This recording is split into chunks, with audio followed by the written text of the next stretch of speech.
Maharashtra news चॅनेलमध्ये आपले सर्वांचे स्वागत आहे। महाराष्ट्र न्यूज चॅनलला सबस्क्राईब करा। टीव्हीके पक्षाकडून विजयी झालेल्या मुस्लिम महिला आमदार ताहिरा यांची एकूण संपत्ती केवळ 33,000 रुपये आहे। तरीही आपल्या समर्पण आणि कठोर परिश्रमाच्या जोरावर त्यांनी निवडणूक जिंकली आणि राणीपेठ विधानसभा मतदारसंघातील लोकांची मने जिंकली। 10वी उत्तीर्ण मुस्लिम आमदार असलेल्या ताहिरा या टीव्हीके पक्षातील सर्वात कमी शिक्षित आमदार आहेत, ज्यामुळे त्या तामिळनाडूतील सर्वात गरीब आमदार ठरतात।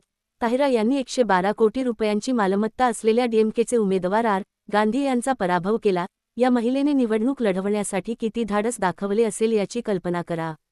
पैसे नसतानाही त्या घरोघरी जाऊन मते मागत फिरल्या, पायी चालल्या आणि त्यांना पक्षाकडून काही प्रमाणात पाठिंबाही मिळाला। पण या महिलेने चिकाटी दाखवली आणि 112 कोटी रुपयांची संपत्ती असलेल्या मलिक यांचा पराभव केला। 112 कोटी रुपयांची मालमत्ता असलेल्या डीएमकेच्या उमेदवाराचा पराभव केल्यामुळे ताहिरा यांना जायंट किलर म्हटले जाते। डीएमकेचे उमेदवार माजी मंत्री आणि एक प्रमुख नेते आहेत।